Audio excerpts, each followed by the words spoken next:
Can you hear us now?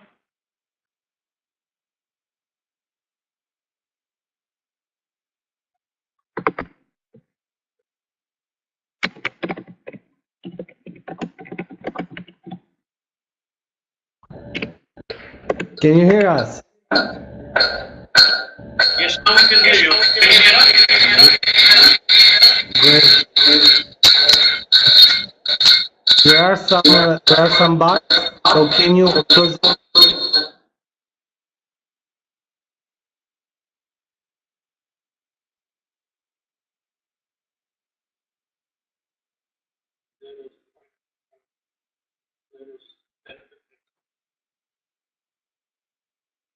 Maybe we need to switch off the sound here. I'm keeping it Yes. here.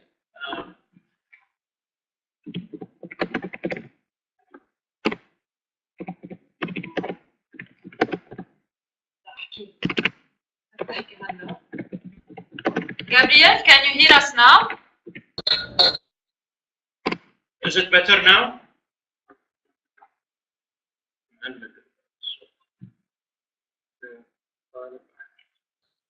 Is to switch off the mic when you do not speak. I can hear you. Can you hear me?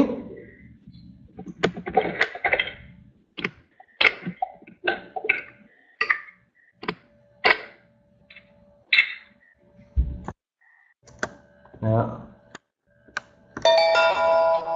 Okay, let's take it. So, guys, first question. First question, guys. Can you hear us? So first question, can you hear me, Gabriel? Yes. Good. Perfect. Second question. Nada? Nada? Nada, can you hear us? Yes, perfect. Now put your mic on because we were able to hear you very clear. Put your mic on just to check if the others can hear you also.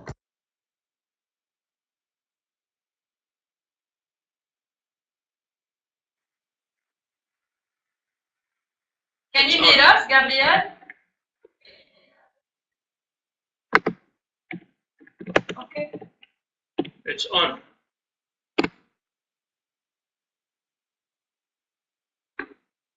Okay, very good.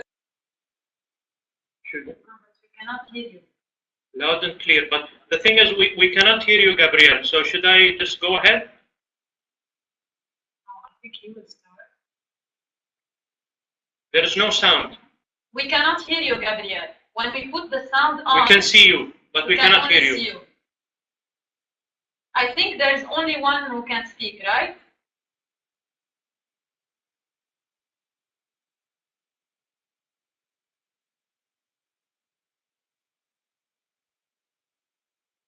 Okay, do you want us to mute the sound so you can start? Just close your Yes. mic for the.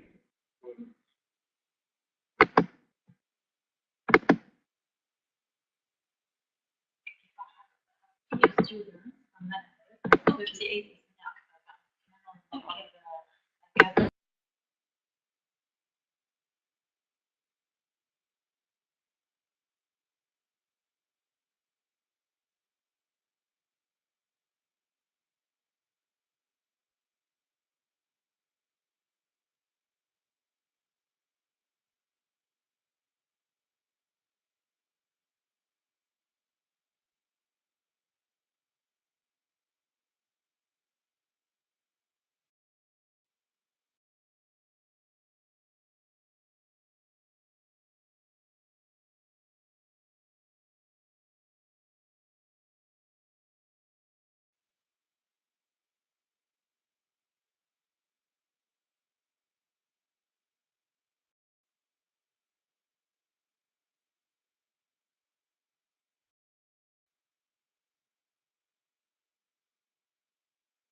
Now can you hear me?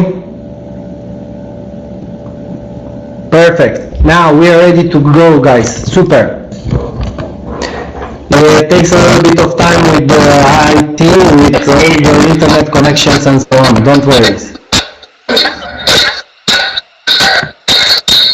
Yes.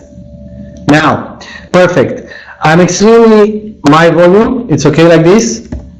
It's better like this, the volume, guys. Good. So, we shall start. First of all, welcome to everybody. I'm extremely happy to welcome also the colleagues from Emirates and the representatives from Dubai Planning, which are here to give you an idea about the task. I'm not going to lose too many time with the introduction. My objective for this first training, which is 1 hour, is first of all to give you a short presentation of the contest as such, to understand a little bit what we are speaking about. And then I will invite the colleagues from Emirates to make a short presentation of the task and to give you a perspective of how do they see it from Dubai, how do they look at the task from the, let's say, the origin, from the task origin. And last but not least, to briefly inform you about some of the tools that you will find. Then in the second training, I will walk you through the multi-comfort house criteria, the way to look at them and to interpret them. Is that clear? Everybody could hear me and understand me? Super, great. Now, we shall start. The main objective of this competition, of the Multi-Comfort House Student Contest, is basically to diffuse energy efficiency and sustainable design.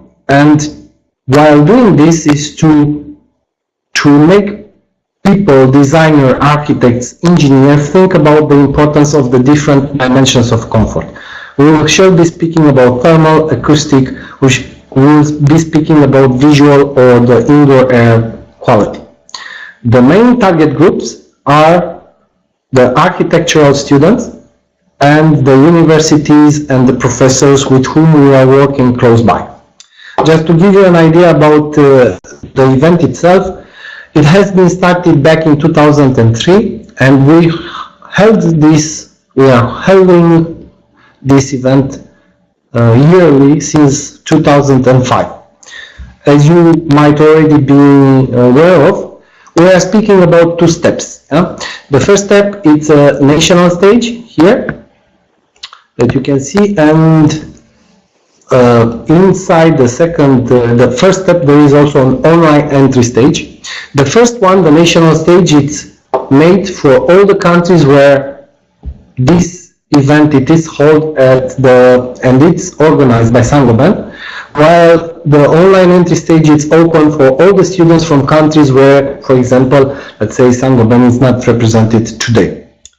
The main point is that the winners of these stages, they are invited and they will join together to this international stage, which is going to be held in Dubai in May this year. This is very briefly the introduction. Now, in order to support you along the preparation of this, you will receive several informations. There are different workshops, trainings, and other actions to which I would like to make you a very brief description. So,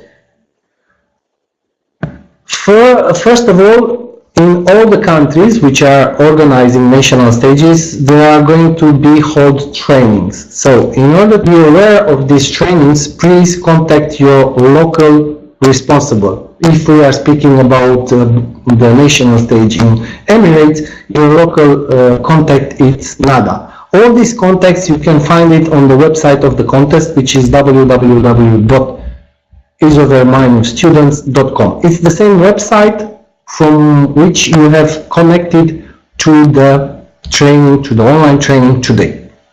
This is the first point. Then If I go further, the main or the one of the target of your design should be to approach to design while thinking about the multi-comfort criteria. The multi-comfort criteria, these are the criteria for moderate climate. They take into account energy efficiency criteria, they look at air tightness, they look at visual comfort, they take into account thermal comfort or acoustics. We shall be talking about this in a deeper perspective in the second training, and starting tomorrow we'll have trainings dedicated to each of the 4 comfort dimensions. So this will be fully covered, so you can absorb the information and design while thinking about this. Furthermore, you shall be finding a lot of information. So on the same website that we are speaking, you will be finding design books, you will be finding acoustic books, you will be finding videos and many other information, just to get a more comprehensive understanding of what it means to design while thinking of the different dimensions of comfort. Furthermore, there is also a calculation tool which is available, and along with this calculation tool you can find plenty of construction details. Some of them you can use them as such, some of them you can design by your own imagination, so there is no limitation to this, but you can find it here. And we are going to have also a specific training for the multi-comfort house designer next week. It will take about 1 hour, 1 hour and a half, just to walk you through this information and support you while doing this. So, just speaking about designer, this will give you an idea if you are heading in the main direction. It is not, how shall I put it, it is not that somebody will look if your result will be, I don't know, 69.9 kilowatt hour per square meter in year for cooling or 71.2. It's just to give you the perspective and to an idea, and to help you while you are designing to understand better where the influences are coming. Yeah? Then also there are trainings for students beside the ones which are done locally. There is this full set of online trainings in which we try to put together all the people that could support you and give you information about the different dimensions of comfort, about the contest task, about all the other issues that can be linked or related with this. You have received the training. The connection, it is very simple. You just take in the address of the website, and once you have the address of the website, the connection will be open around 1 hour before we start, so you just very easily can log in. Any specific questions linked to this part?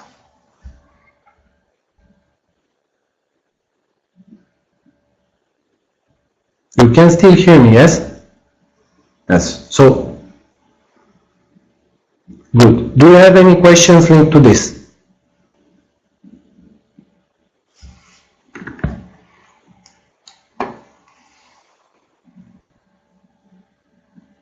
Good.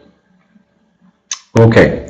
Feel free, in case you are having any questions, just to type them, and we'll try to the best of our abilities to answer with them. If we are not able to answer within the timing of the presentation, we'll take this frequently asked, or we'll take these questions and answer to them for the next one. Furthermore, I will make a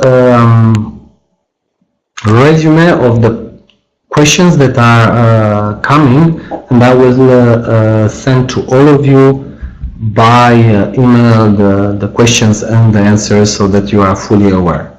Now, to give you a slight idea about the event itself, this is one picture from the last edition. The last edition, 2017, has been held in Madrid last year, also in May.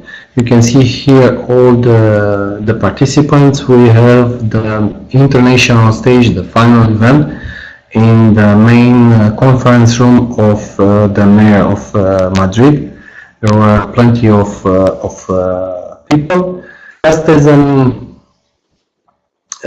idea, the task last year was the urban regeneration of a community in Madrid. As I've been mentioning, it was held between 31st of May and 2nd of June. And if I give you just a brief update on the results, we had roughly over 1,800 students registered from 90 countries, representing a little bit over 200 universities. You can see in yellow here all the countries that have organized national stages. This year will be even more. And in orange you can see the country of origin of the participants for the online entry stage. So you can see quite a big number of participants. This year I think we will exceed again these numbers. Now, two very important informations. First, it is about the international stage. The 2018 international stage in Dubai will be held between 12th and 15th of May. So, those of you which have won their national stages or that have won the online entry stage will arrive on 12th in Dubai. Then we'll have a full day on 13th. Yeah, this is the, let's say, the hardest or the most difficult, if you wish, day for the participants, because this is the day when all the teams will present in front of an international jury their projects. You will have, all of you, 5 minutes. That's it. 5 minutes by clock, in which in front of the participants you will have the chance of presenting your project, exposing your idea, and convince the jury members that your project is the best and deserves to win the first prize. The next day, on 14th, we are going to have the awarding ceremony. And the departure, it is scheduled for 15th of May. And very briefly, the agenda of this edition. You will receive, all of you, more detailed presentation. If you have any questions, please let me know.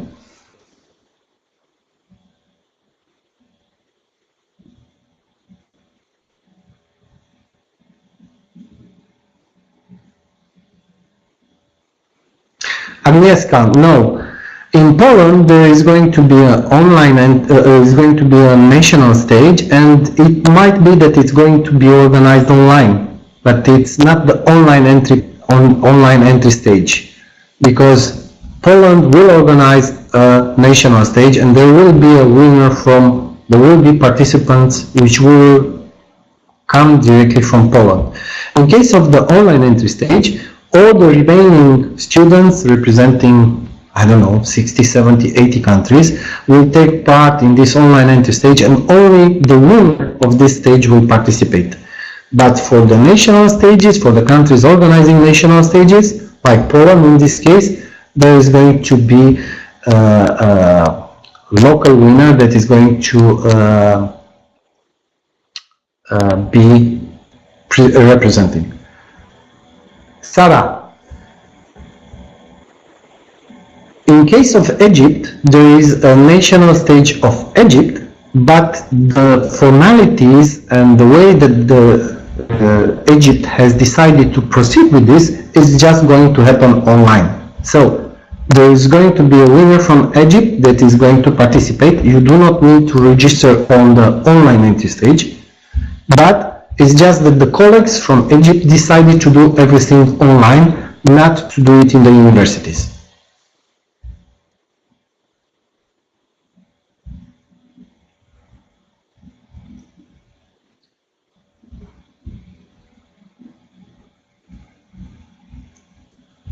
Karimov, Kakimov, to be clear. I will answer to your question in a second. Now you do not need to pay. It's just that you need to pay attention to reading the contest task, and I will be doing that in shortly.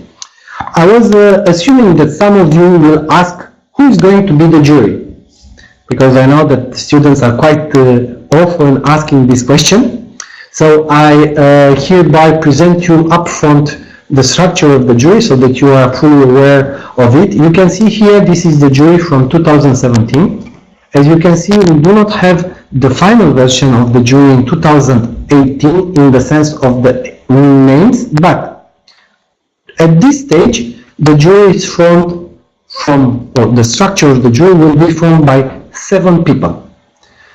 2 persons will represent Dubai Planning and Dubai Municipality, as they are the main partner and they are the main beneficiary of the results. It is also them who know the best what they are expecting and understanding fully the dimensions of the task. Then, once this is clear, there are 2 members of the jury which I call them international. There is going to be an architect specialized in energy efficiency and multi-comfort design from Germany, and there is going to be a second architect from Emirates, from, let's say, call it from Middle East, which is going to be present in the jury. I just answered to your question, Fatima, that 2 persons will represent Dubai, and one most likely will be from Dubai Municipality, while the second person will be from Dubai Planning. So, last 3, there are 2 persons from Saint-Gobain, and most likely we are going to have a former student, a former winner of the competition, which is currently being an architect and working as such, so that you have a clear picture of the contest. Any questions?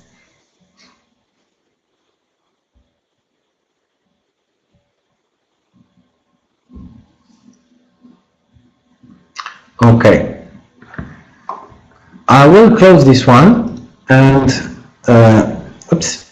I'll close this presentation, and just very briefly before handing the hand to the colleagues and to the speakers from Dubai Properties, I'm going to answer to this question, which was asked by Kakimov. Kakimov is correct, yes?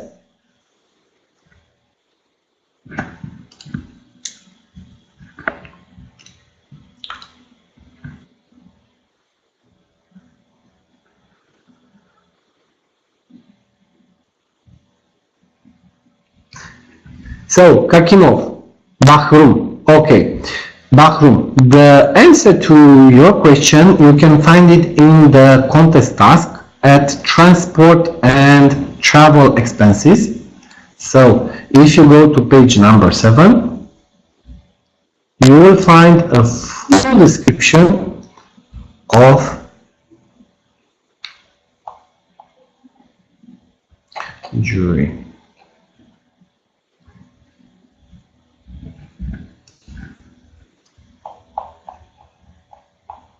You can see here that the organizer shall bear the transport expenses as well as the cost of accommodation, transport for the winners. Participants are responsible for obtaining the passport and or visa travel if you need. That the transport will be organized from the capital of the country in which the university of the participant is registered, and everything else. So you have full documentation here. Now, let me ask you a different question. How many of you have read fully the contest task?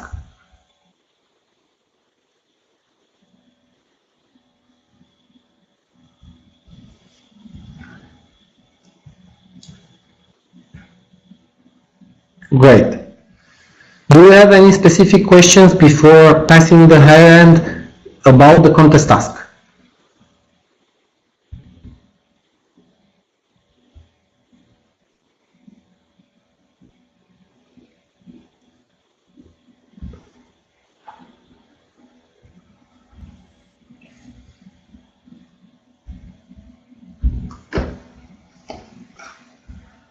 Sarah, the CAD drawings are already on the website.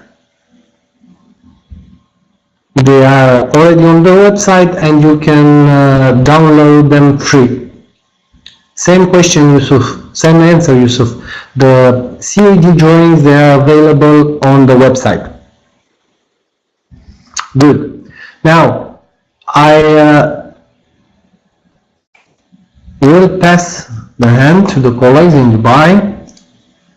I will close this one. So, Mona, please check the update because it's the full right scale.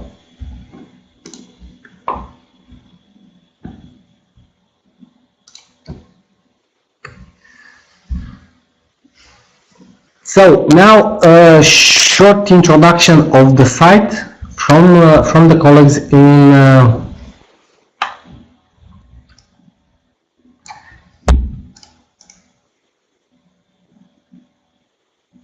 okay, I will double check this with the scale and I will get back to you. I have uploaded it, a new version of the CAD, and there should be there ready and available.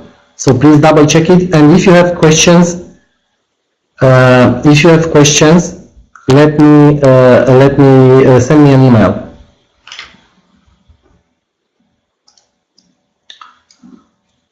We'll go to the colleagues in Dubai and then we'll get back with questions. So Nada, back to you. I'll slow.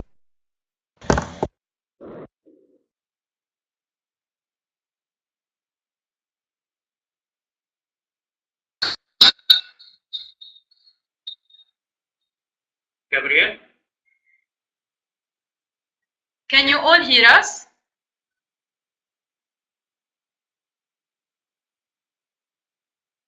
Great. Okay, good. Okay, my name is Saif Al-Sayed. I'm the head of planning and research from Dubai Municipality. I'm joined here with my colleagues, Ms. Nada Shami from the local organizer, Saint-Gobain, and engineer Kifah Beitan. She's the director of district management from Dubai Properties, who are the developer of this whole site, which includes the site in which you will have your competition. So I've realized some names here are from the UAE, so you know enough about the history, but I'll have to mention a little bit to those who are abroad.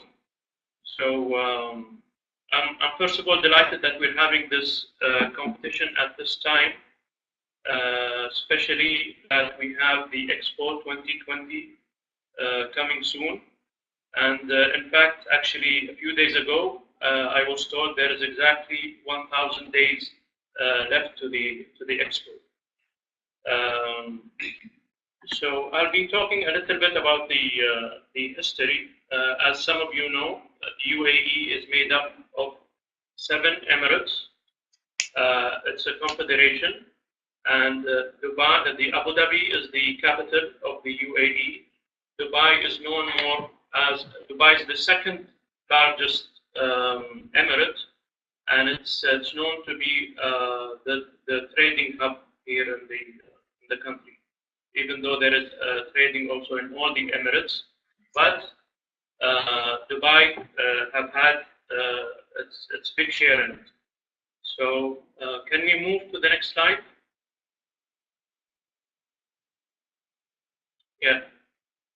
You can see here, this is an image of Dubai almost 70 years ago.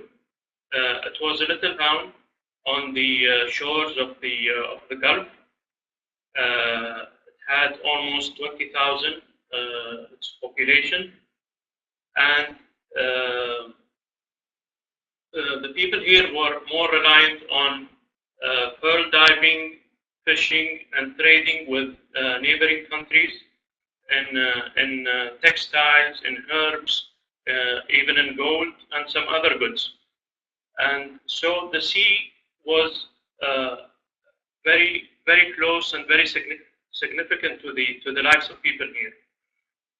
And what even made it more stronger, I mean, the relation between people and the sea, is when it extended through the land of Dubai into what is known as Dubai Creek.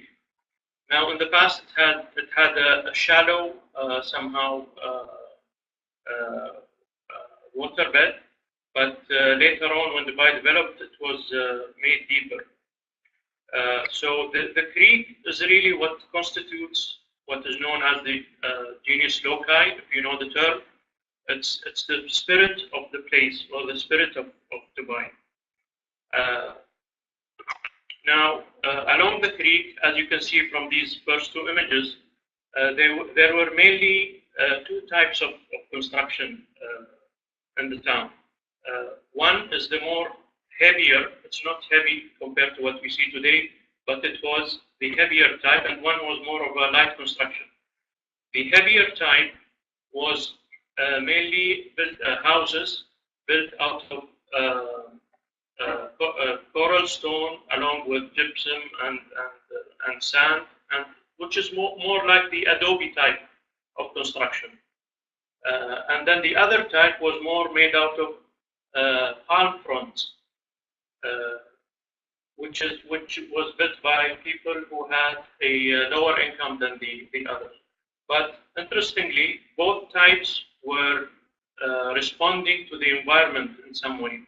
So in the adobe type, you would see what's called the barji, or the wind towers, which allowed for air to flow through the spaces within. There was no electricity, of course, by that time. And then in the other type, the light construction, the fronds were physically somehow transparent. It allowed for the air to flow through them. Now, after the discovery of oil, Dubai, with the ruling of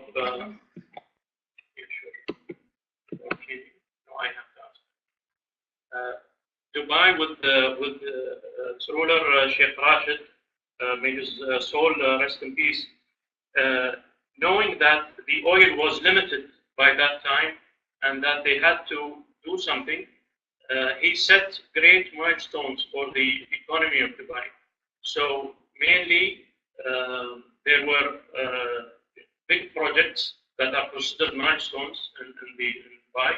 One of them is making the creek deeper, because that's where the vessels, the wooden vessels, the dhows would flow through to get to the city, and all the trading would be happening. And then later, they built the Jebel Ali port, which was considered at some point the largest man-made port in the world. And other projects such as the World Trade Center and Dubai Airport and many other projects, which are known to be the milestones for the city before it boomed during the era of Sheikh Mohammed. And during that time also, Sheikh Rashid set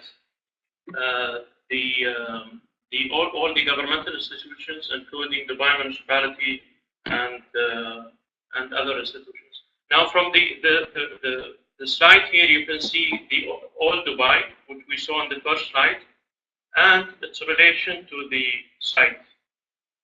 So the creek was extended all the way to where you see your site is, and then at that point,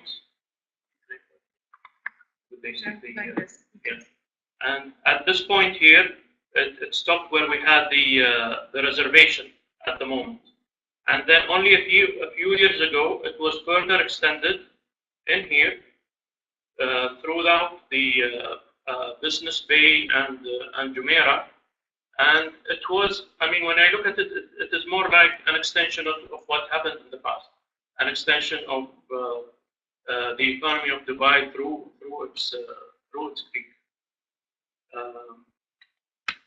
There are a few information that we can mention later. Can we go to the next slide, please? Okay. Okay. Yeah. This is showing a bit of the old environment in the past. What you see here is the Fahedi Fort, and this is now the location of what was reserved from a Fahedi area, and the ruler's court is here at the moment. Some of these houses, as you may know, were reserved. Some of the neighborhoods, some of them were rebuilt, and some of them were extended in different ways by other developers. So what you see here in the past is the humanistic scale of the early dwellings in Dubai. Compared to as it grew, it became bigger and the scale grew larger until we built until Dubai built the tallest tower in the world, which is Burj Khalifa. I'm sure you know. And here you can see after Sheikh Rashid's era, when the Dubai started booming in the beginning, and certain neighborhoods were changed to a different form of construction, concrete construction, but they still also maintained that organic shape of the neighborhood because it went along with the old plots, which were based on the old houses. So you can see this organic type of extension here, and then later when Dubai was master planned by John Harris, there were a bit of extensions that are more rectilinear, like you see in many other cities.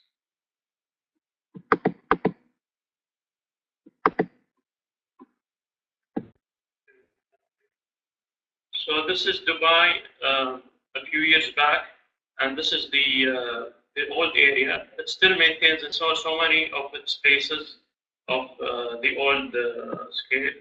And of course, later when it boomed, you can see the new construction, which is still going on, Burj Khalifa and the new city centers.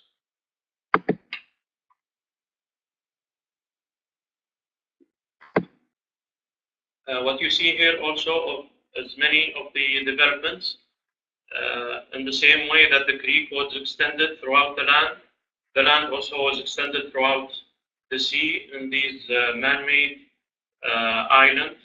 The first being the Palm Island and other islands by the developer named Nakheel.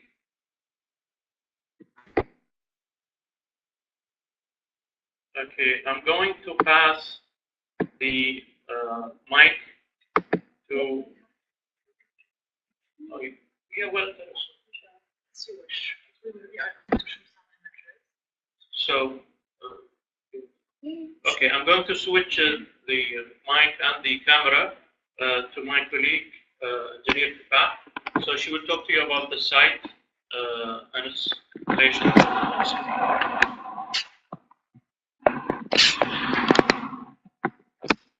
Good morning, or good afternoon, or good evening, everyone. Thank you to Saif for his introduction.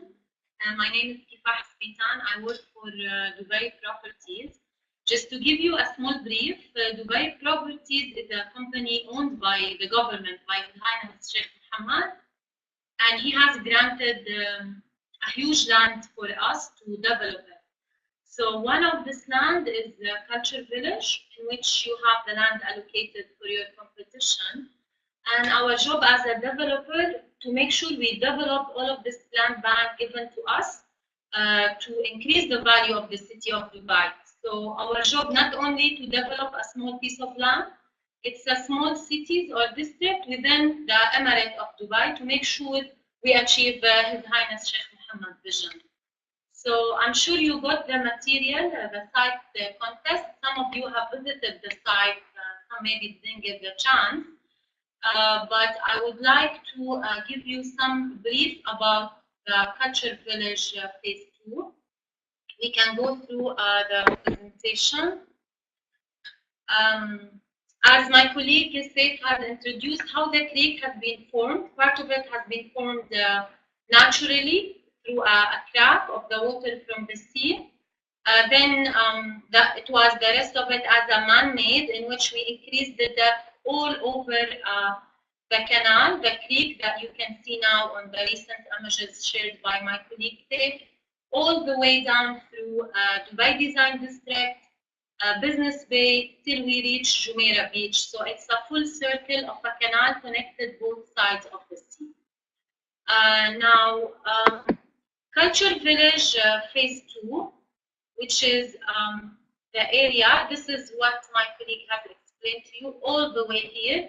It's considered a very prime location because it's part of the few lands reserved within the old city of Dubai, not developed yet. So it's not within the extended city of Dubai, it's still on the heart of the city.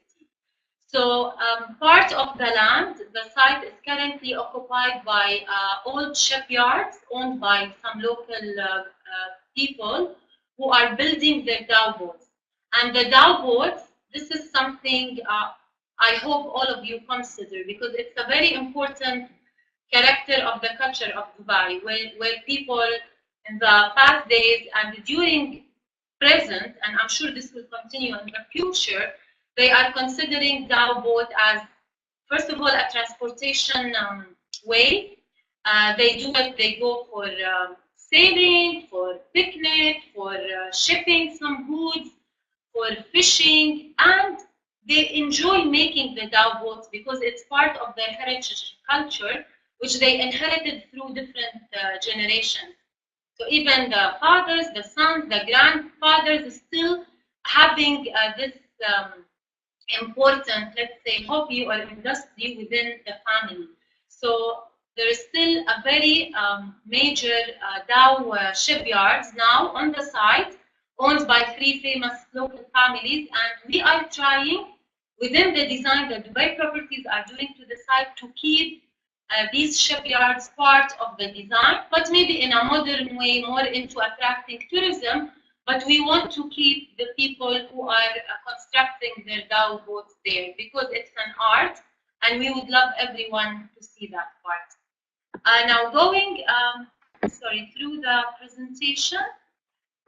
So this is the site. So all of this area, it's owned by Dubai Properties, and we're currently on the master plan stage.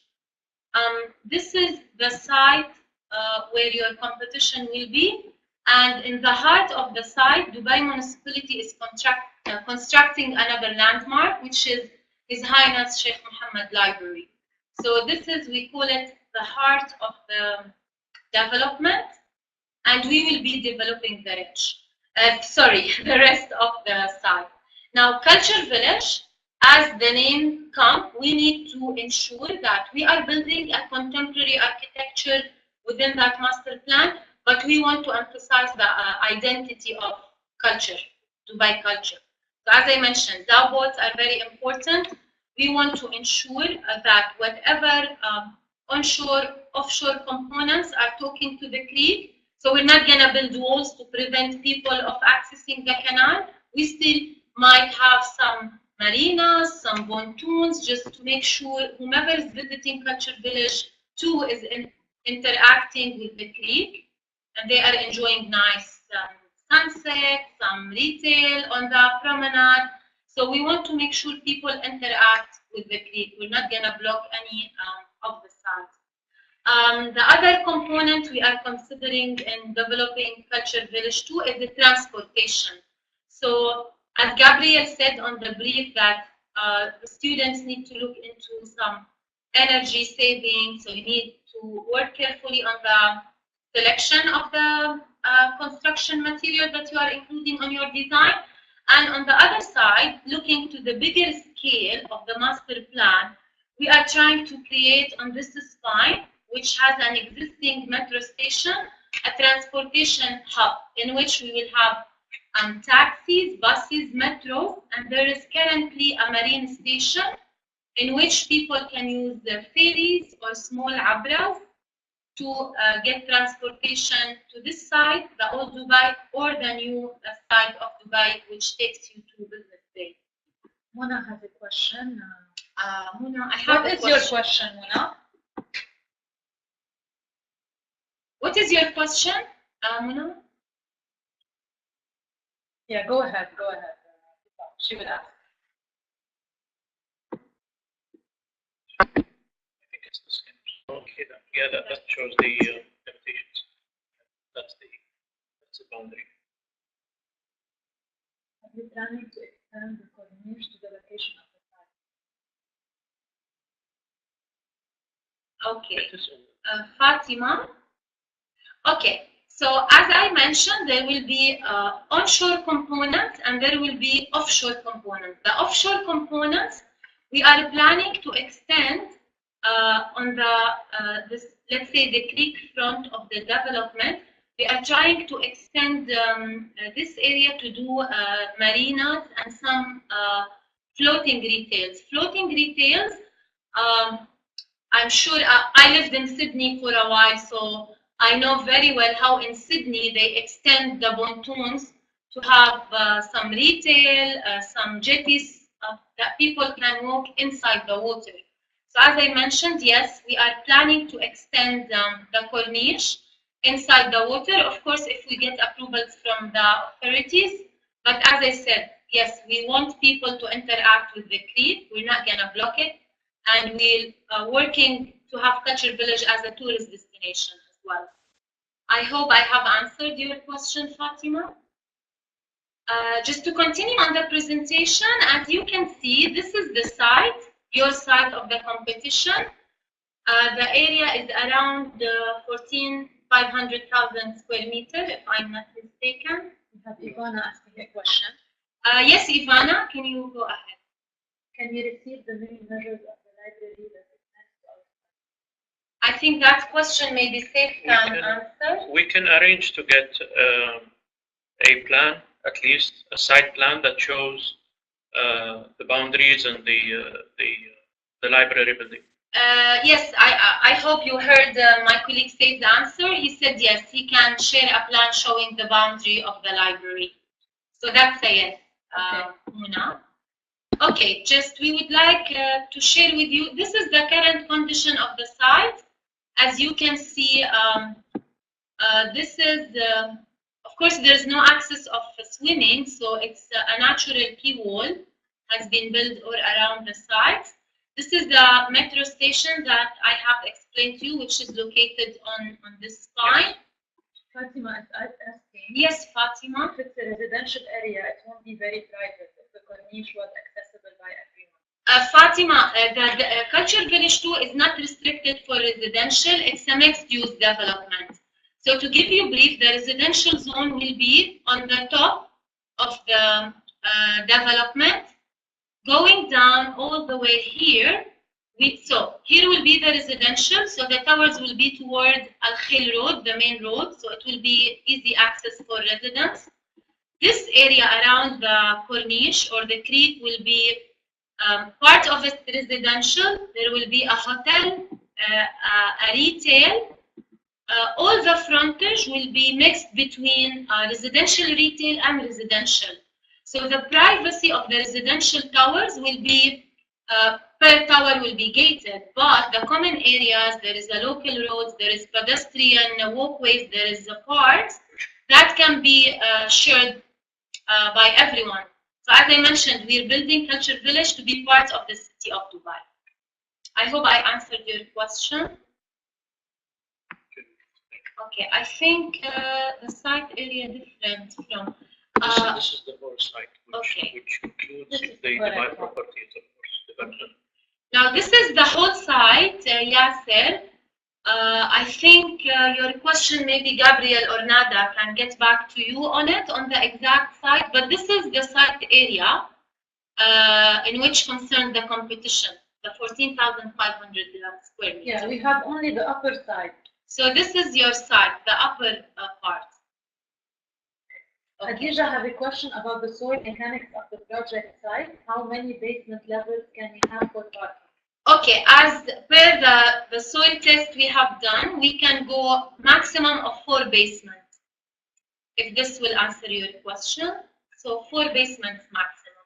Okay. I have to check also the report of the development. And you have, of course, to refer to the municipality code, the regulations on the basement, how many basements you can go, and the parking rates as well, as per your design. So if I go back, this is the existing, as I mentioned, this is the Abra station. This is photos showing how the area will look like. This is from the festival site. Now, this photo is taken from, let me go back to this, from this side, okay? So this side, this is the photo is taken, which is showing the bridge. So your site will be here. So if you can see, this is the dow boats I told you about. So yes, sorry, thank you, Gabriel. So this is the site, and this is the dow boats I told you that local people are constructing them. Okay, thank you, Gabriel, for the help. Okay, we'll go through. So yeah, this is the site, as you can see. This is Burj Khalifa. I'm sure maybe the photo was taken in a foggy day, but it's visible, especially on the clear skies on summer. And this is what the current dows. And this is the library, which is under construction. You can see the cranes, you can see the building is coming up. Muna, the road of Corniche will take a part from the site, or it will be from the extended part? We'll show the plans. We will share with you the site plans, but the corniche, which we call it the promenade or the quay wall, it's usually part of the site, the solid land. If we want to extend in the creek, it's going to be a floating structure. So the corniche or the promenade, yes, it's part of the site. And of course, we are coordinating with Dubai Municipality Construction team to make sure the library as well, the area surround the library, it's compatible with our design as well. So there will be accessibility from the library to the promenade. I hope I answered your question. 21.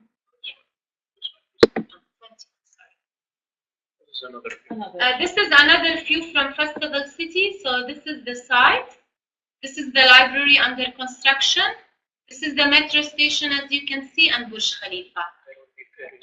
How about? Sorry, not there. No. There will be ferries or abras connecting both sides. So from here to here, there will be abra stations. And as you can see, Festival City opposite side, they have the big mall, and they have the hotel as well. So it's another tourist destination can take you to your site. How about setbacks from road, library, and sea line? The codes for this site are not available. We will provide them. Dubai Municipality team will provide you with those details. They can check them on the website also. And you can check it on the website of Dubai Municipality. I will pass again to my colleague Saif, so he can take you through the design at Sheikh Mohammed Library. Thank you. The library is currently under construction. We just have this image at the moment to have a look at the to see the form that will be shaped soon, which will be part of the rest of the development. But to take you through, we have some other sites also that show the some important details that concern you. There is also, you can find from the web all the information about the climate. As you know, most of the year is very hot, but in winter we have a very beautiful weather where people spend so much time outdoors. But we also want to extend this through the developments that are happening for people to also try to make use of the outdoors even in the hot weather. So we need some also design and engineering solutions for this important matter. So you can see this. This is the main development site, which includes your site and its relation to other important sites in Dubai. So on one hand, you can see, of course, Burj Khalifa is here. In the future, in the near future, we will have the new Creek Tower, which is going to be taller than the boat, so you have views. So you need to put that into consideration. You can see the proximity from Dubai Airport. You can see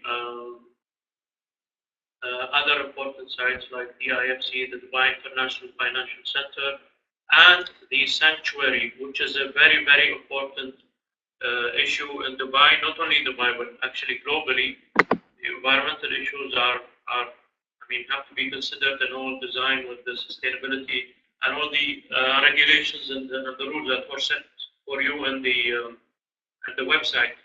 Now, I knew only yesterday actually that, or maybe some of you know that we have flamingos migrating from and to Dubai in this region. So this is also a sanctuary that is considered an attraction for these birds.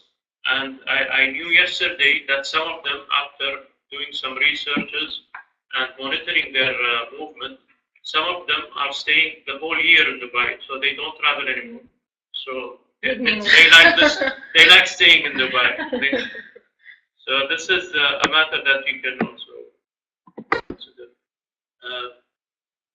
This plan shows the road. Oh, sorry. Okay, good. Thank you, Gabriel. It shows the road network. It shows also the metro lines that will run beneath the creek.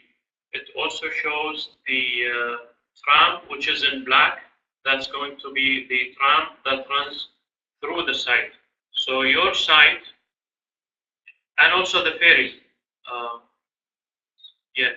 Your site is going to be in that corner there. And the blue line shows the connection with the ferries, as my colleague Ms. Kifah explained. It will connect to the other side, so it will enhance the the activities that are happening between both. For the setback codes, you will be sending them. Khadija was asking. You can, Ms. Khadija, you can check Dubai municipality website, and all the information is available. But we will also, through Saint-Gobain and the organizers' website, we will try to provide something very soon. This next slide shows the development that is by Dubai Properties, and your site is, thank you, Gabriel. Your site is going to be in this somehow triangular shape.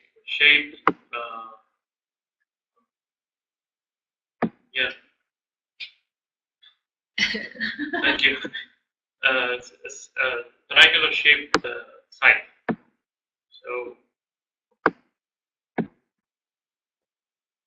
So you have a major part of the site on the creek. So there's so much interesting things to do to have accessibility for the public, and to have great views, to have places where people can have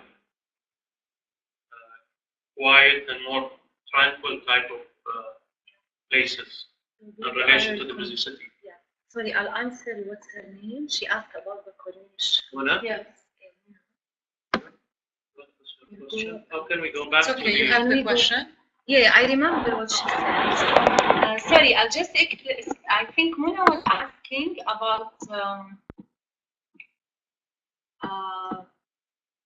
I'll just explain to you what I was mentioning when some of the students ask about the residential and the Corniche. Sorry, I'm just trying to zoom out. Okay.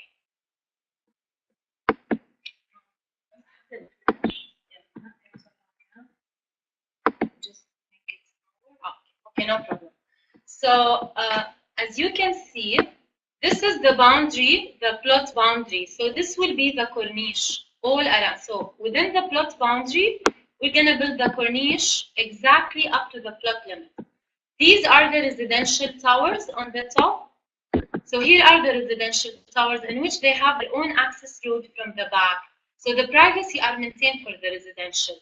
This area will be more into not tourist destination. There will be hotel, there will be retail, the library, that it's more publicly open, and they have their own parking and car access. This area, of course, no vehicles are allowed. It's going to be mainly for pedestrian. Then if we go to this slide, this is where we are planning to extend on the water, which again, it's a floating pontoons. It's not going to be.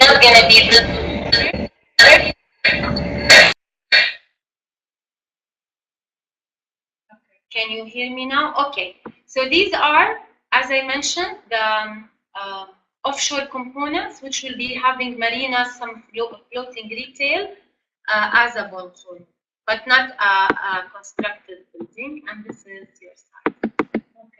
Okay. Yes. Kifa? Just, Nada, can you turn the mic off just 2 seconds to make a comment? Thank you. So, can you hear me?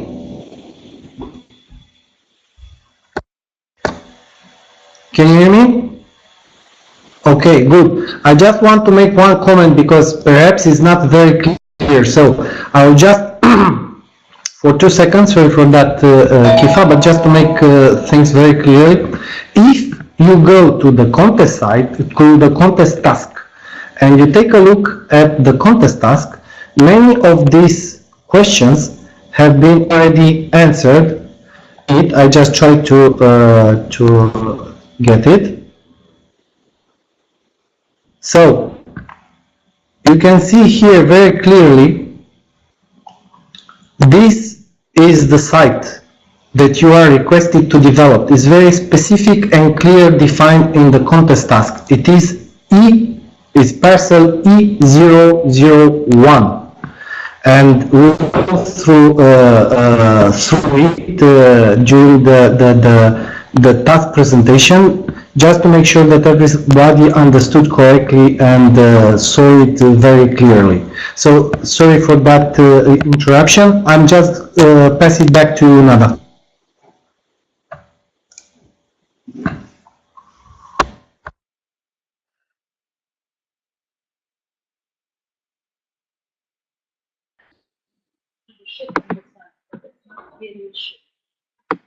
The dams. No, it's the Dow issue, as my colleague Mustafa mentioned. The site currently has a Dow construction or a ship existing at the moment, and the people there were given actually some new lands to move to Jabal Ali, but here the competition, as I understand, is telling you that you can consider keeping part of the Dow building site, which can in itself become an attraction. But of course, you will have to work around with it to maintain, to ensure that the accessibility is done in a proper way. Because on one hand, you have the heavy logs that are being brought to the site, or any heavy industrial type of movement happening in relation to the site and to the development around. So it is more of a logistic planning, but keeping the site or using what's happening there as an inspiration, partially for your design, would be an interesting thing, and to see how you will consider in your design. So, and this is the pedestrian paths that were shown, and that will be part of the development that will happen later on. Yeah, sure. I just would like to explain to you the pedestrian path. As you can see, it's connecting people or pedestrians from the transportation hub I told you about, which you have down at the Abra station, then the metro. So we want to make sure that pedestrians have a consistent pathway. And considering the summer weather of Dubai, we are looking to provide some natural shading, some rest areas to encourage people using the pathways. So that's something as well I want you to study very well about the climate and the temperature on summer, and what solution can be brought within your designs to ensure pedestrians still using those walkways. Yes, I have a question. Yasser, yes. Building on site, on the water side, not only part of it. Of course, with total built area, 52%. Yes. Yes. Yes, Yasser, that's the understanding, yes. And I'm sure you have all of this information provided to you. So all the slides that you are looking at, it's our part of our master plan of the overall culture village, which we want to include as well bicycle circulation. And this does not interact with the vehicle circulation as well. Road hierarchy, the red ones will be the main spine roads, which this road will take you directly to the library project. And this is the main carriage dowel road, we call it, which is a main road taking you from up till bottom. This is the main road, which is developed by the Roads and Transportation Authority takes to the site. The orange ones is the local roads, which back to, I think, Muna's question, this will serve all of the residential sectors access. Okay.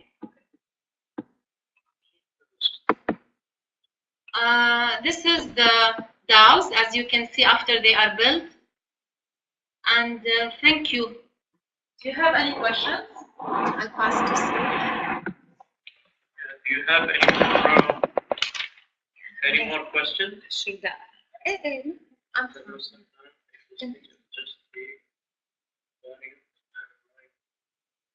We will be uploading this presentation on the website for clearer images. We will upload this presentation and some additional text for your use.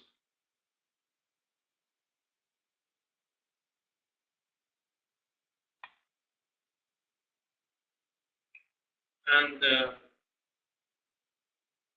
it will be interesting to see how you will develop this. You know, Dubai has many different architectural styles, many different scales, many different issues related to the urban fabric. So this is going to be a challenge, but I'm sure that having all this information and with your, I'm sure your education has been very good. We are really looking forward to how you will come up with this this design. Thank you, Mr. Saif. Thank you very much. So we will pass the mic to you, Gabriel.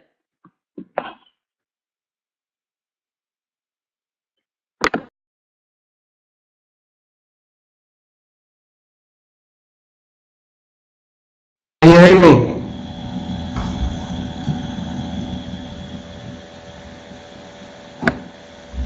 So Nada, can you hear me? Everybody, can you hear me? Great. Now, to make some comments, first of all, let me thank to our colleagues and our friends from Dubai. Thank you for taking the time. I think this was a very clear message, and now most of the students, they have a clear view. Of course, there are some questions like, Sarah, do we design the pedestrian path that is in front of our site?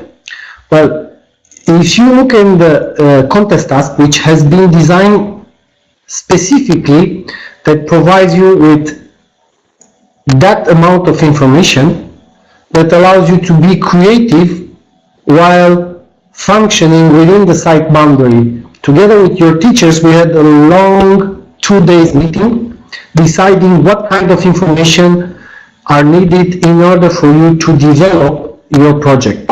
So perhaps the most important thing that you have to remind is that you are asked to imagine yourself the right answer when you don't have an answer as such. We didn't want to put too many boundaries, as well as we didn't want to give you a full empty plot on which to design. This being said, I'm going to make a resume of these questions, and together with the colleagues from Dubai, to whom I again thank them very much for being with us, we'll answer to you and upload it to the presentation, to the website. Furthermore, all this presentation is going to be uploaded because it has been registered, and we are going to upload it so you can look at it 10,000 times without any questions. So thank you very much, Nada. Thank you, Kifa. Thank you.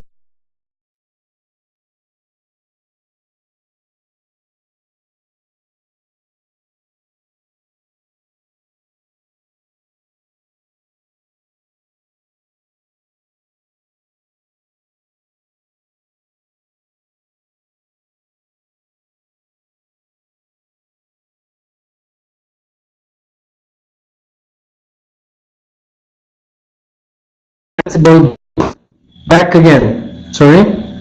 Now it's better. Great. So as I was saying, we put all the information together. Fatima, if you didn't find statistic to provide apartment type, you have to figure it out somehow by yourself. But I already presented some information. And again, do not bound or limit yourself in some rules. It is space, there is space for your creativity. And I would kindly suggest to you to take a 5 minutes break that we can recharge, and then we go back and we enter a little bit into the multi-consult criteria. But before that, I'm going to show you some very important information that you should be aware of them, and you should read them very carefully because they will answer to many of your questions. Would that be okay for you? 5 minutes break and then we get back.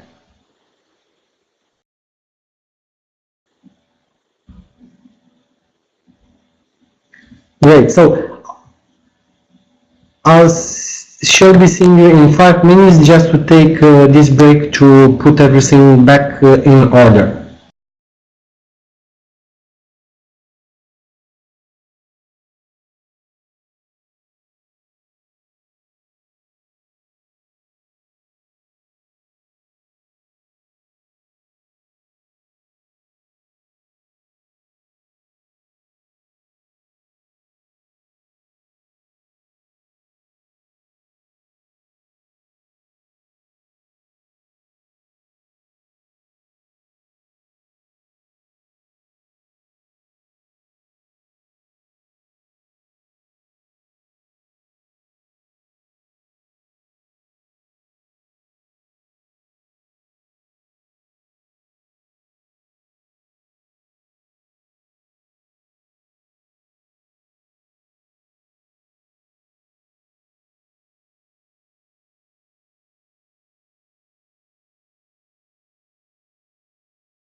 Can you hear me?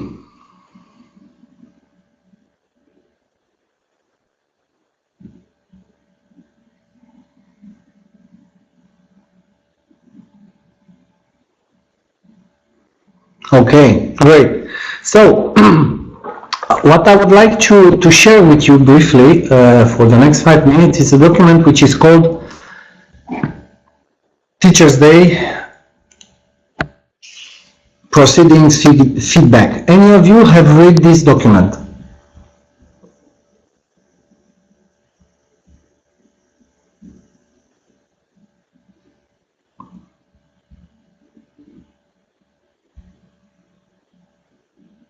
Okay, good. So I insist on this document because what happened is that together with almost 20, if not a little bit more, of the teachers from different countries, we have visited the site and we have discussed together with the colleagues from Dubai, with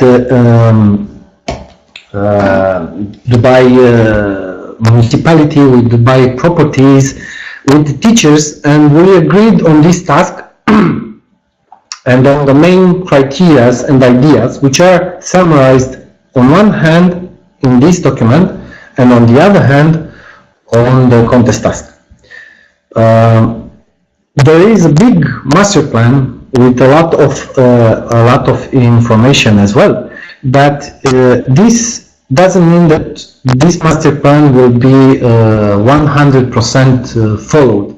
Therefore, when we have drafted the task and discussing with Dubai properties and with the Dubai municipality, we said, okay, we need to give you a certain freedom, a certain limit, a certain degree of freedom that you can come out with some ideas which are not, or maybe you can find out some of the or you can find some solution and responses that are not today within the document itself, within the master plan, and that can be afterwards integrated. Therefore, I kindly ask all of you to take a look at it. You can see these are again images from the site itself. I think I will make it slightly bigger. Our site, it's here, is this part. Yeah? It is E001. It's not the full part like this. Yeah? It's not this one. It is the lower part, which is this one. The DAOs are situated here, while the library is situated here. Then, if you go through the answers and through the feedback, I think this is a very important piece of information for those of you which are not within the Middle East. There is a very important feedback for those coming from countries where the climate is different, like in Czech. This you need to understand, and when you are designing, when you are thinking, you have to take into account these characteristics of the climate, which means that about 30% of the time in Dubai you can walk during the day and during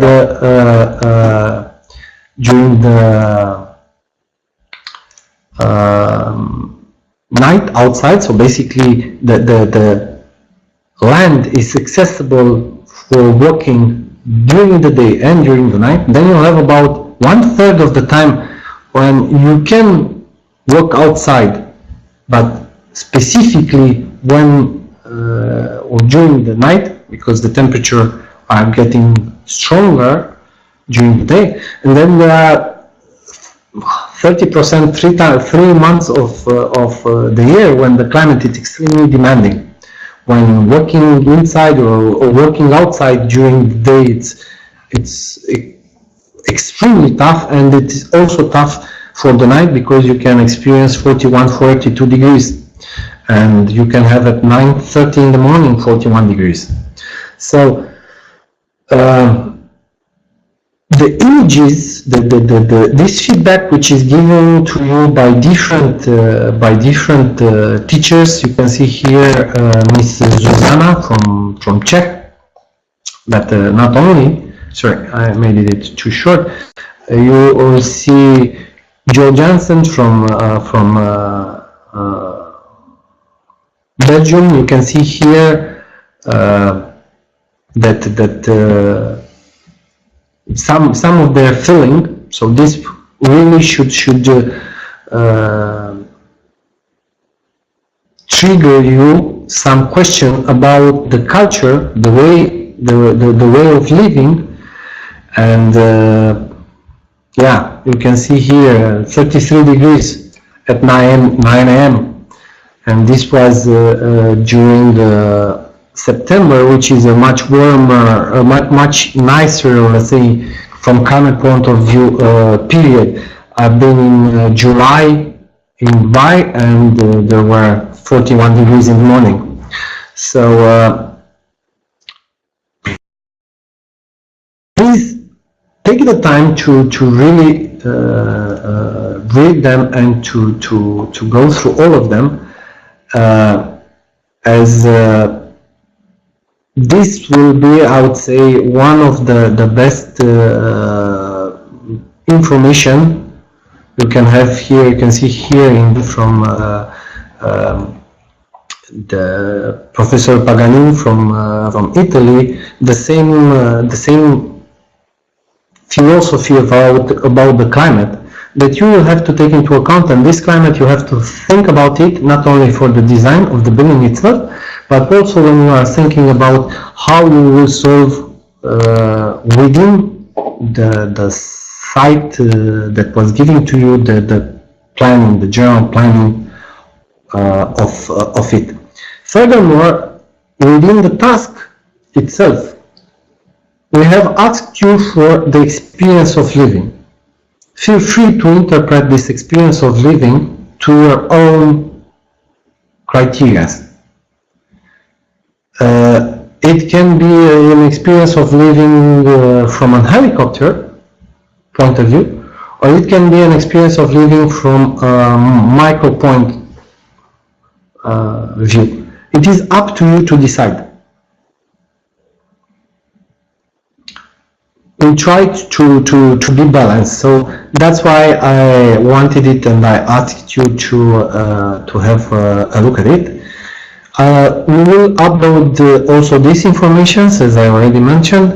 This training will be available online, so you can always look at it as many times you want. I will forward you the frequently asked question. Furthermore, you are having all the documents. Oh, can you hear us, guys? Can you hear me? Because Fernando has some problems. Can you hear me loud and clear? Okay, Fernando, maybe it's some issue with your speakers. So feel free to interpret this in your own way. You have seen the different points of view, and it's up to you to decide which of these you take into account and in which way you respond to them. Do I make myself clear?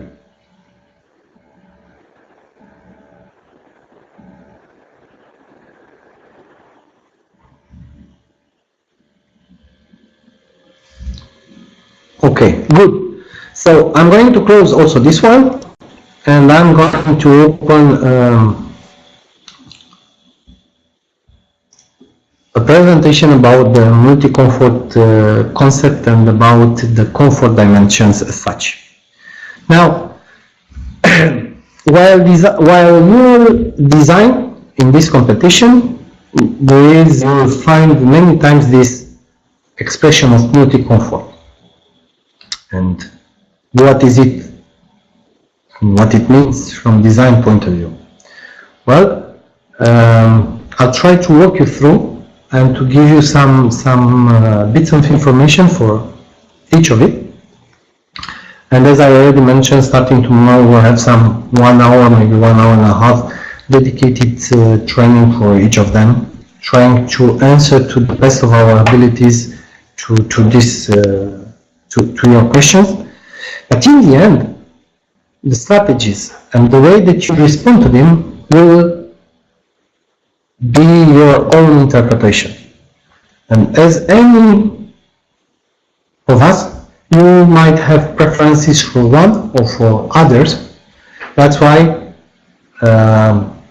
we'll try to keep it as free as possible.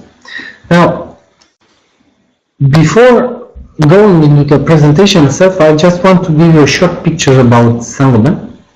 Saint-Gobain is one of, if not the oldest, one of the oldest companies, industrial companies found in the world. Yeah?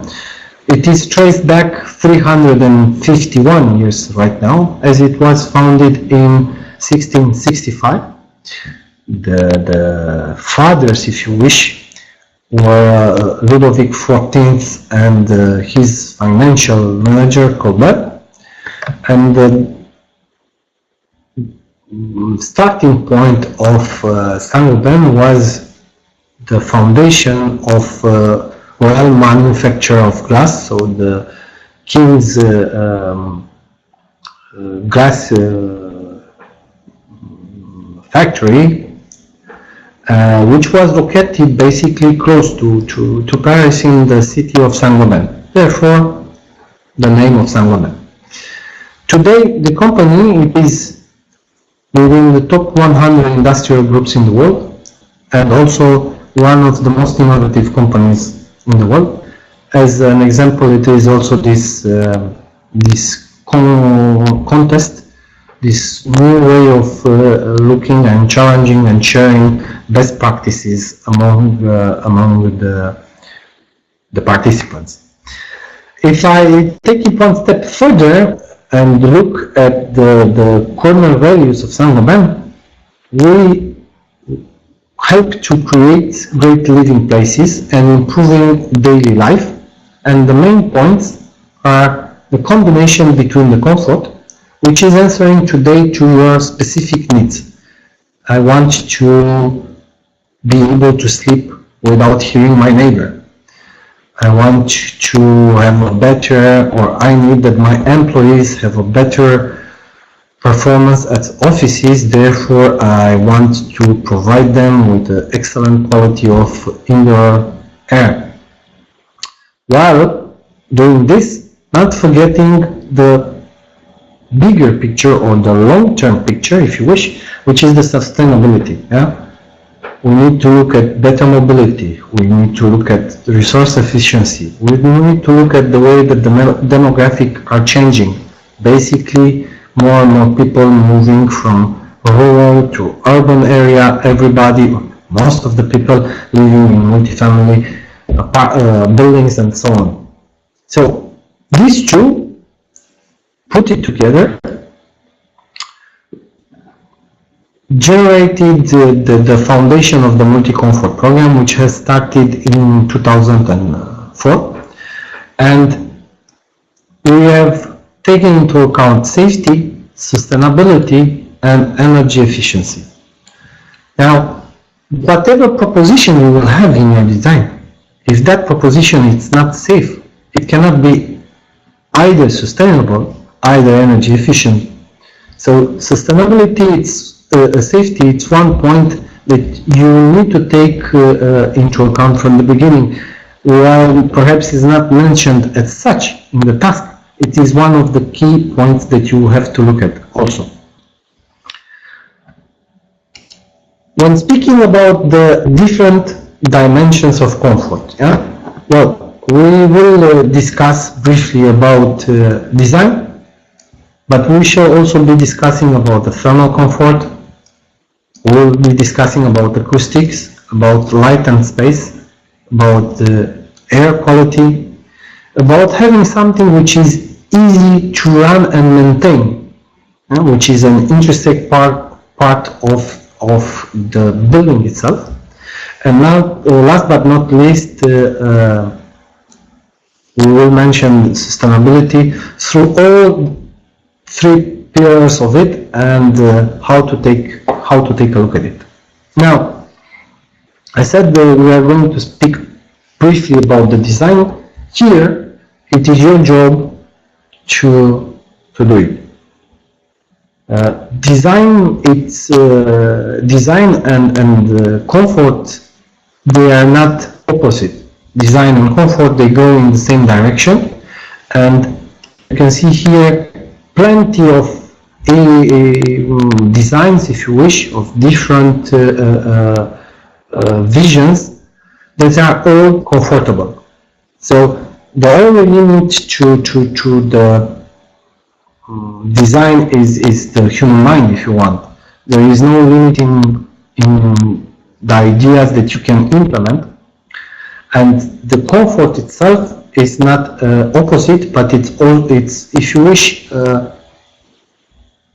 helping you to create even more daring and interesting designs. Yes, Ariel, what do you mean by the question?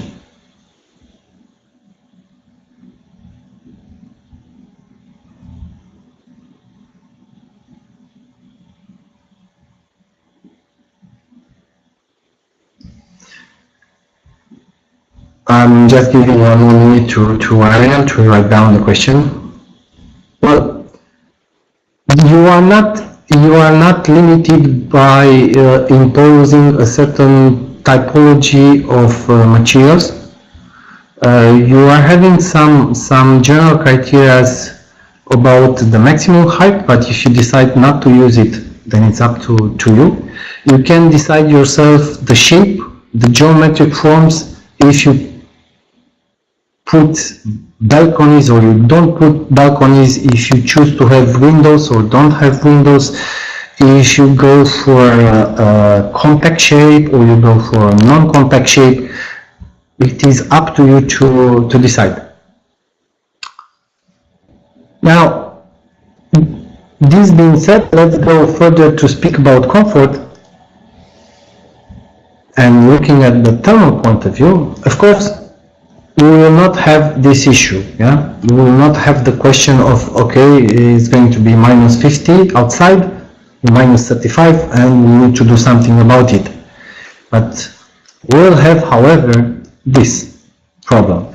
And in the thermal comfort presentation tomorrow, we will discuss a little bit more about how to obtain and what kind of architectural gestures or decision can help you to improve some of this, will help you to achieve this thermal comfort. Now, why do we speak about it? Because, okay, thermal comfort. Besides the clear link with energy consumption and sustainability, there is also an effect of the thermal comfort, for example, over the work performance. So if you are going to design, or if you design an office in which you will have too high or too low temperature, there is a direct connection between the relative performance in percentage and the temperature. So you can see it here, how the curve is going. So if you are going, for example, and I'm going to make this slightly bigger, if you are going to have an office in which it's too warm, you already decrease the performance of the human body by several And this, it means a huge amount of lost money, if you want, because while operating offices, the biggest amount of costs is not linked to the building itself to have to have it running, but it's the cost with the people working there. And of course, you can always say, yeah, but doesn't matter, we'll put some active cooling. Yes, you can also put some active cooling in case your building is not behaving thermally correct. Then you put some active cooling into it, and then you generate some other issues. Either you make cold hotspots, either you make people that are living in certain areas unhappy because it's too cold inside, because in their part is the ventilation which is coming, or you can generate issues related to the fact that you have designed this building, then there is a ventilation system coming in and you will have too much noise. Noise which is also, and you will see it in a while, affecting a lot the human performance. If I'm speaking about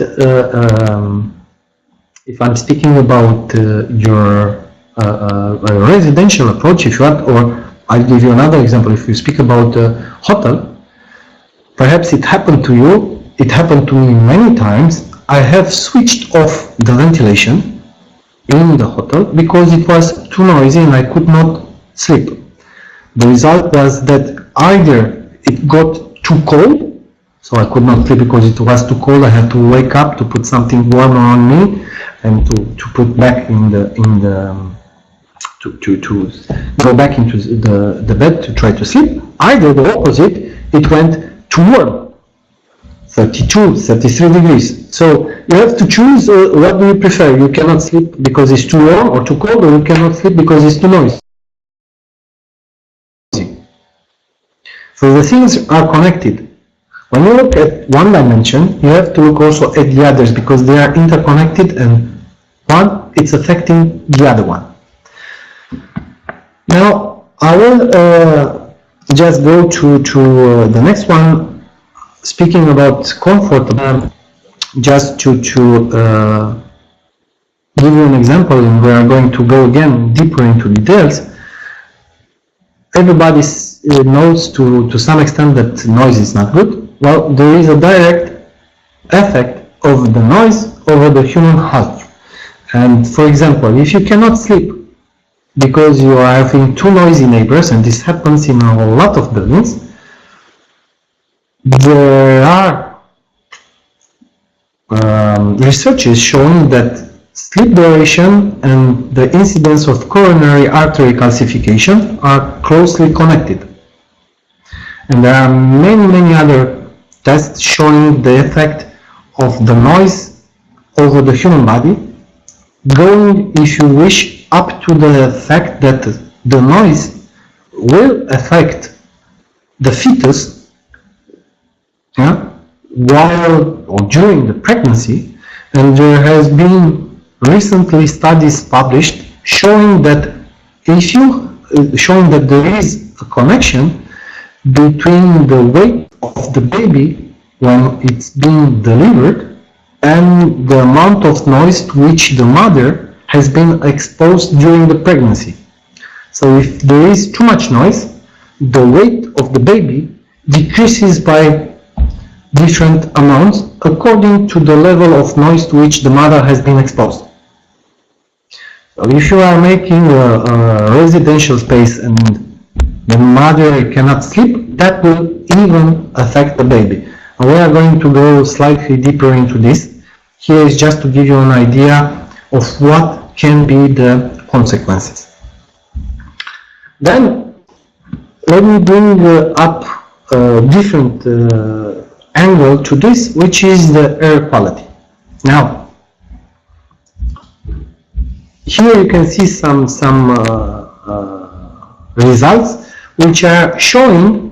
Here is a test which has been done by Berkeley Lab, showing the impact of the CO2 over the capabilities of the people to make decisions. And if this with green, it's a good level of CO2. By the way, do you have an idea which is the average CO2 concentration today in outside outside premises on the field, if you wish, or in a city? Do you have an idea what is the CO2 concentration in parts per million?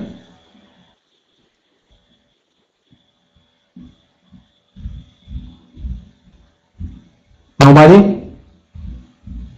You can still hear me, yes?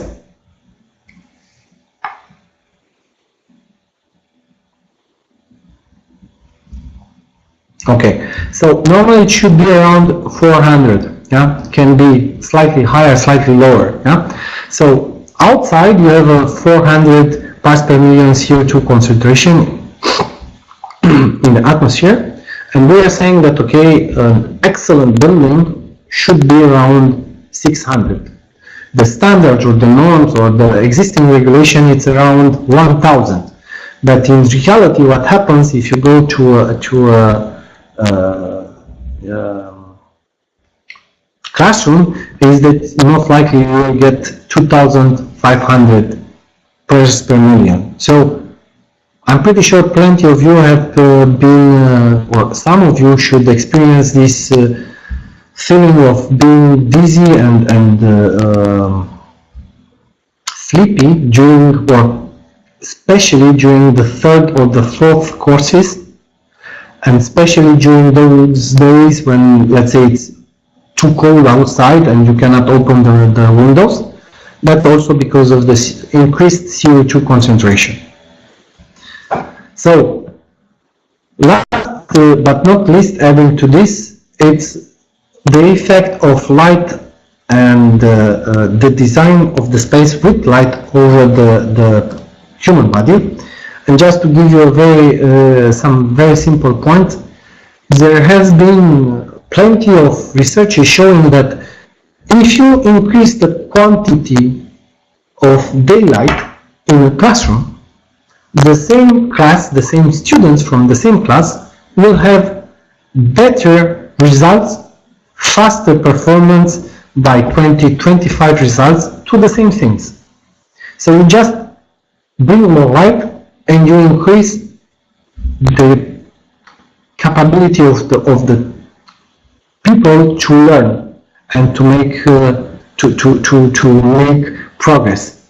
Of course, if you bring too much, then you will have another problem, or you might face other problems like, one, overheating, second, too much light, glazing, glare, or even too much noise. So there is a right amount of light,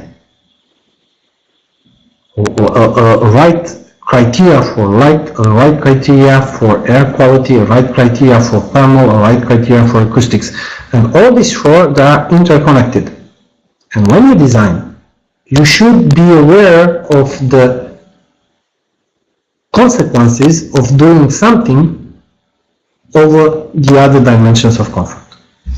Any questions?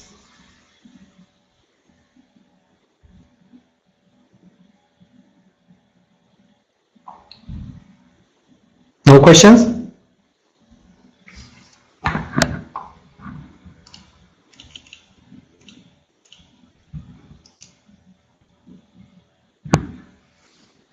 Okay. Then for the next 5-10 minutes, just a brief presentation. So these criteria that you have also in the contest task, they are not to be looked at as, you know, by point. If it's 70.1, the project is not good. These are criteria to be looked at as target, and you have seen already in the contest task that we are speaking about strategy. It is important for us as organizer, that you understand the main levers and the main procedures to go, rather than the calculation as such by point or by decimal. Nevertheless, if you are going to I give you an example. It's not the case for our task, but just to give you an example that you design a multifamily building and you put it to a very busy road, and then you say that the ventilation will be done by opening the windows, then there is going to be a fair question saying, okay, if you are proposing this, okay, maybe it will work from ventilation point of view, although it doesn't, but what you are going to, what the inhabitants are going to do when they are going to open and they are going to have all this noise coming inside during the night when they try to sleep, because there are too many airs going through and making noise and so on and so forth. So rather than looking at the decimal, we want to see the bigger picture and the way that you have designed your strategy. Now, just few brief examples. We were discussing about them slightly later.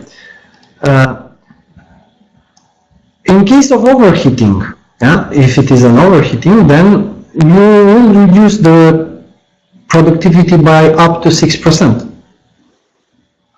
If it's, or let me put it differently, today in all these office buildings, almost 2/3 of the people are distracted by too much noise at the office. If you look at the air quality, up to 10% decrease of the performance because the air cannot be breathable, or it's not breathable. And we can increase the productivity by up to 18% with access to daylight. All of this, as I already mentioned, they are interconnected. So the objective is not to maximize one, let's say thermal, and to minimize the other one, because we didn't gain anything in the end. The objective is to make sure that, taking into account the climate, the site, the limitation of the building, we maximize each of them so that the overall performance is the best. And just to show you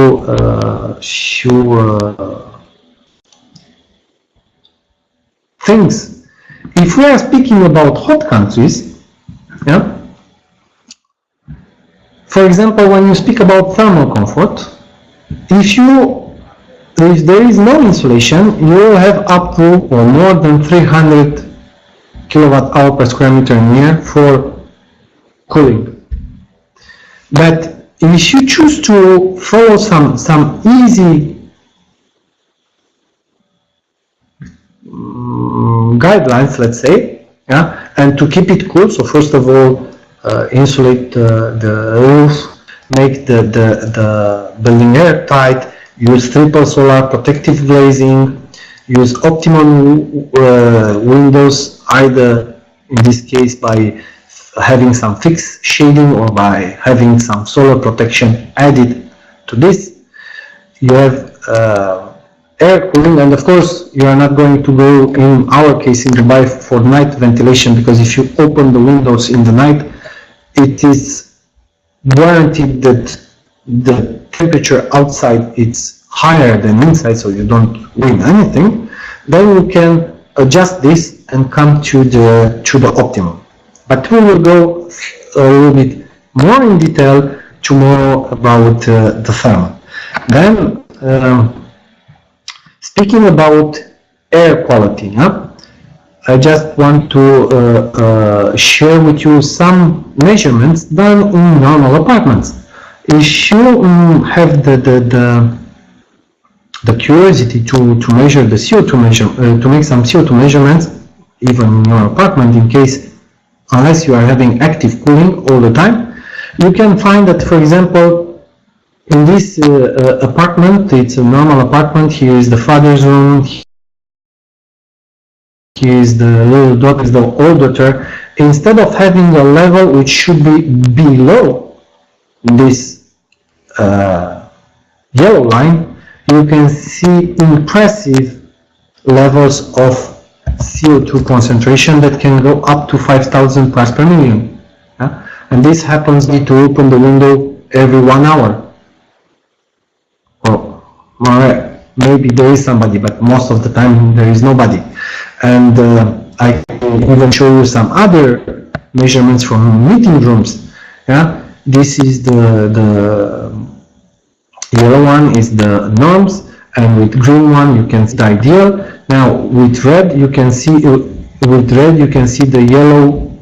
With red you can see the CO2 concentration, which is basically glowing at 2,500 parts per million, which means a reduction of the human performance in making decision of roughly 30 to 40%. And even when you go to break, although here there is ventilation, the CO2 level doesn't go to the initial level that you start in the morning, and in the second part of the day the levels are even higher. This is because the HVAC system has not been designed and did not take into account the fact that in the meeting room you will have different number of people. So in this case, basically, that's not a good place to make meetings and to have decisions. Now just make two more comments. One, which is on daylight, and we will speak about it to understand why the daylight autonomy is better. It's a better indication than the daylight factor, and how to use this. This is going to be in the training about visual comfort. And just one more slide, as we are going to go more into detail during the acoustic. This is, for example, a very interesting graph showing you what is the, it's too big, I'll make it smaller, showing you the relation between the acoustic comfort and the degree of satisfaction of the people that will live in the buildings that you are going to design. And if you look at this, you can, for example, understand very fast that, okay, if I'm going to use a level of an airborne sound insulation of 58, then perhaps 60% of the people that are going to live in the building that I'm doing will say, okay, it is satisfying from acoustic point of view. I'm not annoyed by the neighbors or by the noise from outside. But 58, it's already a lot. Okay, can you still hear me?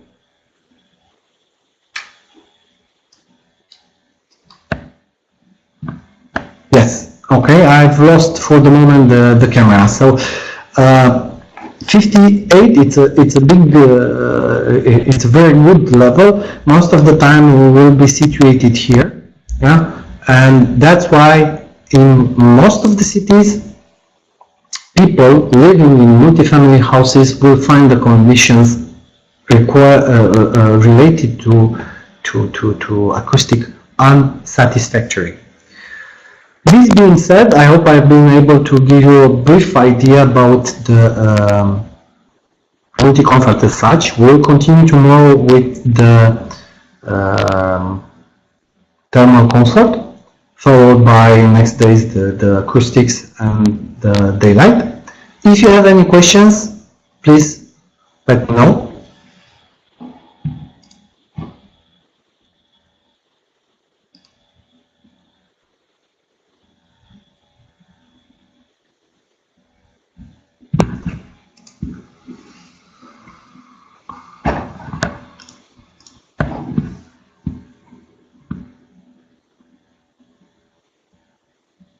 Yes, Ivana, about ventilation. Go ahead.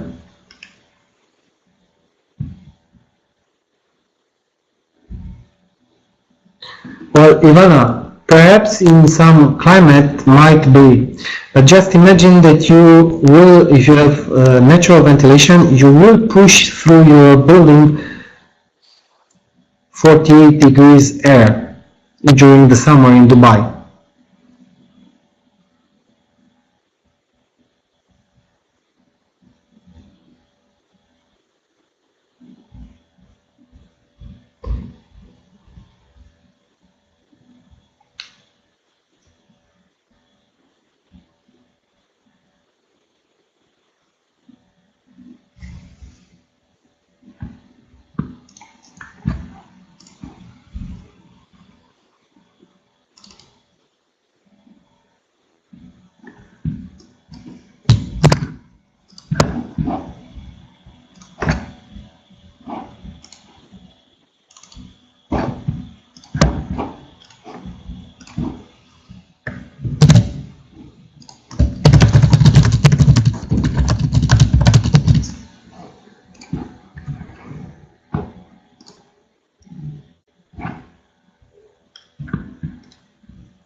Okay, guys, thank you very much.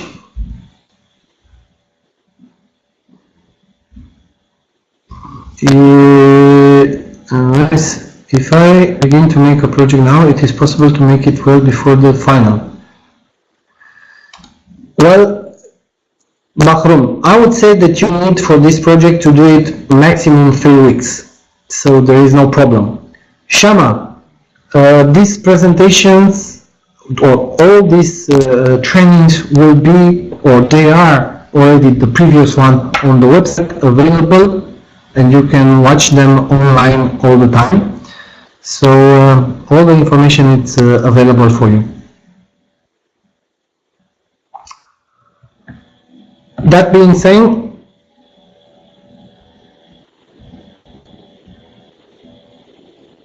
yes, sir. Please take a look at the contest task. It is very clear specified there, and please check the last uploaded CAD drawings where you also have this. The area where you have to design, it is area E001.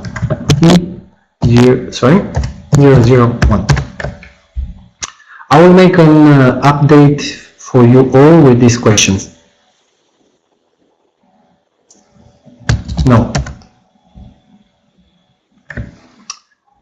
Please read the, yes sir, please read the contest task. You will see everything there.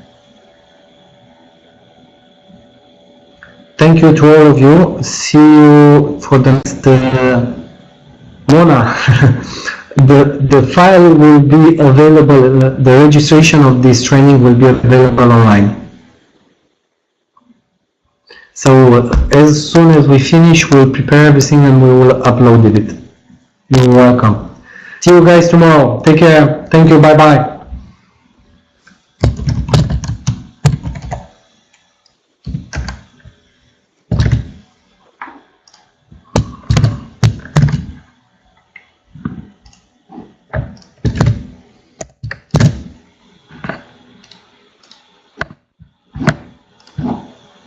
Thank you, Ian. You can shut down the training room now. Thank you for